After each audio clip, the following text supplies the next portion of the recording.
उत्तर प्रदेश के तमाम ग्राम रोजगार सेवक लंबे समय से अपनी मांगों को लेकर शासन प्रशासन के सामने गुहार लगा रहे हैं, लेकिन न जाने क्यों सरकार की तरफ से इन ग्राम रोजगार सेवकों के लिए कोई कदम नहीं उठाया जा रहा है, जिस वजह से इन ग्राम रोजगार सेवकों के बीच में काफी ज्यादा निराशा देखने को मिल रही है। अगर हम बात करें संगठन की, तो संगठन लगातार प्रयास कर रहा है कि जल्द से जल्द समस्याओं का हल हो जाए और इसके लिए प्रदेश अध्यक्ष भूपेश सिंह के साथ साथ तमाम पदाधिकारी लगातार नेताओं से, अधिकारियों से, मंत्रियों से मुलाकात कर रहे हैं। विभाग के मंत्री या यूं कहें कि डिप्टी सीएम केशव प्रसाद मौर्य से भी मुलाकात की गई है और इसमें उनके द्वारा ये कहा गया है कि बहुत जल्द ही समस्याओं का हल किया जाएगा। मुख्यमंत्री योगी आदित्यनाथ के संज्ञान में भी ये सारी चीजें हैं, तो बहुत जल्दी कोई ठोस निर्णय लिया जाएगा जो कि इन ग्राम रोजगार सेवकों के लिए और मनरेगा कर्मियों के लिए काफी ज्यादा हितकारी होगा। लेकिन यहाँ पे ये ग्राम रोजगार सेवक ये सवाल खड़े कर रहे हैं कि आखिर सरकार कब ध्यान देगी, क्योंकि लंबे वक्त से लगातार अपनी मांगों को लेकर ये काफी ज्यादा परेशान है और सरकार के सामने रख भी रहे हैं अपनी बातों को। यहाँ तक कि जो डिफेंस एक्सपो में जो इनसे वादा किया था, उस वादे को भी नहीं पूरा किया गया, जिस वजह से और परेशानियां झेलनी पड़ रही है इन ग्राम रोजगार सेवकों को। और अब तो ये ग्राम रोजगार सेवक ये तक कह रहे हैं कि अगर अब इनकी समस्याओं का हल नहीं हुआ तो ये नौकरी छोड़ने के लिए मजबूर हो जाएंगे, क्योंकि इनका जो बकाया मानदेय है उसका भी भुगतान नहीं किया गया है। फिलहाल बजट सत्र से काफी ज्यादा उम्मीदें लगाई जा रही। कहा जा रहा है कि बजट सत्र के दौरान ही कुछ ना कुछ खास देखने को मिल सकता है ग्राम रोजगार सेवकों के लिए, मनरेगा कर्मियों के लिए। ऐसा कहना है प्रदेश अध्यक्ष भूपेश सिंह का भी कि हम गुहार लगाते हैं मुख्यमंत्री योगी आदित्यनाथ के साथ साथ पूरे मंत्रियों से कि इस बजट सत्र के दौरान ही कुछ ना कुछ इन ग्राम रोजगार सेवकों के लिए खास कर दिया जाए, कुछ नहीं तो कम से कम इनके जो बकाया मानदेय है उसका भुगतान कर दिया जाए। अब देखना ये होगा कि सरकार क्या कदम उठाती है इन ग्राम रोजगार सेवकों के लिए जो पूरी ईमानदारी और निष्ठा के साथ अपना काम कर रहे हैं, लेकिन फिर भी सरकार की तरफ से कोई कदम नहीं उठाया जा रहा है। इस विषय पर ज्यादा जानकारी देते हुए प्रदेश अध्यक्ष भूपेश सिंह ने और क्या कुछ कहा, आप भी सुनिए। भूपेश जी, आपका हमारे चैनल अटल टीवी पे बहुत बहुत स्वागत है।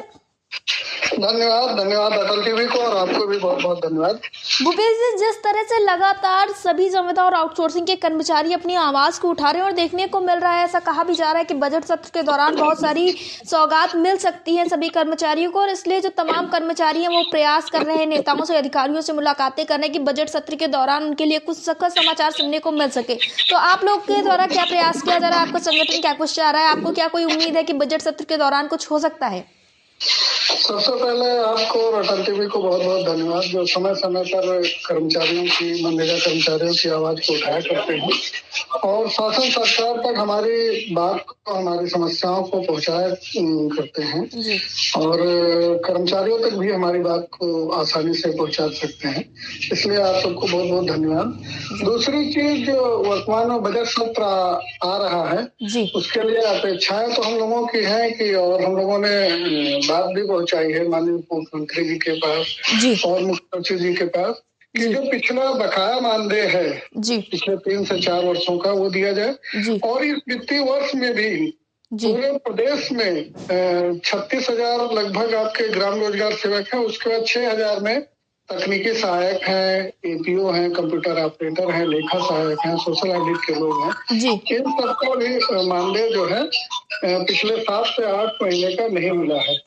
तो हम ये भी अपेक्षा करेंगे कि बजट सत्र शुरू होने से पहले उन सबका मानदेय मिल जाए, क्योंकि काफी ज्यादा समस्याएं हैं। लोगों को अपने बच्चों की फीस नहीं जमा कर पा रहे हैं, अपने बूढ़े माता पिता की जो है वो दवा भी नहीं करा पा रहे हैं, और बहुत सी समस्याएं हैं। इधर एक समस्या और उत्पन्न हो गई है, सरकार के द्वारा एक EMD का प्रावधान किया गया है, जिसमें अभी तक तकनीकी सहायकों द्वारा जो EMD कर दी जाती थी वो मान्य हो जाती थी। अब उसको बढ़ा करके उसमें जो जूनियर इंजीनियर होते हैं उनको भी शामिल किया गया है, जिससे जटिलताएं इतने बढ़ गई हैं कि काम जो है वो श्रमिकों का समय से जो मजदूरी भुगतान है, जहाँ 3-3, 4-4 महीने की मजदूरी अभी नहीं मिली है, वो और विलम्ब से मिलने की पूरी उम्मीद है।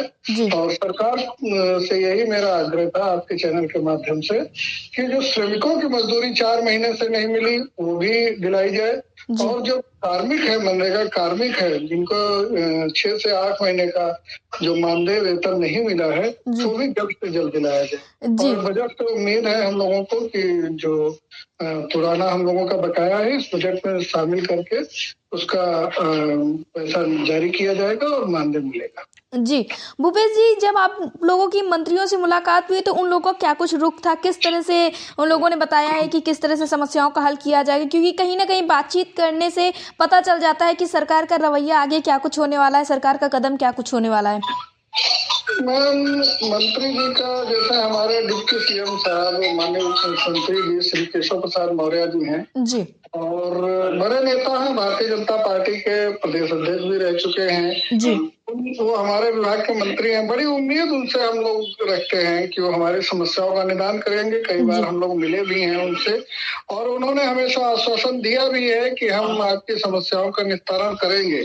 जी लेकिन विगत एक वर्ष से जो समस्याएं पहले थी और ज्यादा बड़ी हो रही हैं। जी समस्याओं का यह आलम है कि काफी लोग इस नौकरी को छोड़ने पे मजबूर हो रहे हैं। काफी लोग अपना व्यापार, कोई रिक्शा चलाने पे मजबूर हो रहा है, जी कोई मजदूरी करने पे बाहर जाकर के पलायन को मजबूर हो रहा है। जी श्रमिकों से लेकर के कार्मिकों तक पलायन की स्थिति आ गई है क्योंकि उनको समय से मजदूरी नहीं मिल पा रही है। जी तो स्थितियां बद से बदतर होती जा रही हैं और सरकार को इस तरफ ध्यान देना होगा। अगर जो ध्यान नहीं देती है तो आने वाले समय में जो मनरेगा है वो बिल्कुल फ्लॉप हो जाएगी। गांव में लोगों को रोजगार मिल ही नहीं पाएगा। मेन बात है कि जब उनको समय से मजदूरी नहीं मिलती है, समय से वेतन नहीं कार्मिकों को मिलेगा, तो क्यों लोग ऐसा काम करेंगे। जी भूपेश जी, जैसा कि आपने बताया कि समस्याएं काफ़ी ज़्यादा हैं, आप लगातार कर्मचारियों से भी बातचीत करते हैं और शासन प्रशासन से भी आप बातचीत करते रहते हैं, तो ऐसे में कर्मचारियों को देखने को मिला है काफ़ी ज़्यादा परेशान है और अन्य मनरेगा कर्मियों से भी हमारी बातचीत हुई है, तो काफ़ी सारे जो मनरेगा कर्मी हैं या यूँ कहें कि ग्राम रोजगार सेवक हैं, वो अवसाद में आकर मौत की घाट उतर रहे हैं। तो जबकि आपकी बात शासन प्रशासन से ही सकारात्मक है शासन प्रशासन, तो ऐसे में आप अपने साथियों को क्या संदेश देना चाहेंगे जिससे उनके बीच में थोड़ा धैर्य आ सके। मैं आपके चैनल के माध्यम से उत्तर प्रदेश के समस्त 42,000 मनरेगा कार्मिकों को ये संदेश देना चाहूंगा कि आप धैर्य से काम करें। जल्दबाजी में कोई भी ऐसा कदम न उठाएं जिससे आपका नुकसान हो, आपके परिवार का नुकसान हो। आपके पीछे आपका परिवार खड़ा है, आपसे बड़ी उम्मीदें रखता है। समस्याएं आज हैं, कल नहीं होंगे। सिक्के के दो पहलू होते हैं और ये चलता रहेगा अनवरत। जिंदगी एक संघर्ष है और संघर्ष में हमको कैसे चलना है, कैसे जीना है, ये ऊपर वाला ईश्वर ये चाह रहा है, हम लोगों को इस संघर्ष में निखारने का मौका दे रहा है। हम लोग मेहनत करें और समय का इंतजार करें। आने वाला समय जरूर निखरेगा। कहीं ना कहीं से ये जो भी समस्याएं हैं जरूर समाप्त होंगी, ऐसी मुझे पूरी उम्मीद है। इसलिए कोई भी साथी धैर्य न खोए, धैर्य बनाए रखे। निस्संदेह निश्चित ही समय सही आएगा, उसका इंतजार करें, अपने सही रास्ते पे चलते रहें और सरकार भी इस पर ध्यान देगी क्योंकि भगवान श्री राम से और माँ गंगा मैया से कुंभ में लोग इस समय जा रहे हैं नहाने, तो माता गंगा से भी प्रार्थना करूंगा कि पूरी सरकार के जितने भी मंत्री, विधायक, सांसद, अधिकारी, सभी लोगों ने माँ गंगा में स्नान किया है। माँ गंगा से प्रार्थना है कि उनको हमारी सुध दिलाए, हमारी समस्याओं को खत्म करने के लिए उनको शक्ति प्रदान करें, जिससे हमारी जो समस्याएं हैं इस तरफ वो ध्यान केंद्रित करें और समस्याओं का निष्पादन समय से हो सके। जी भूपेश जी, एयरटेल टीवी से जुड़ने के लिए धन्यवाद। धन्यवाद मैम, धन्यवाद एयरटेल टीवी।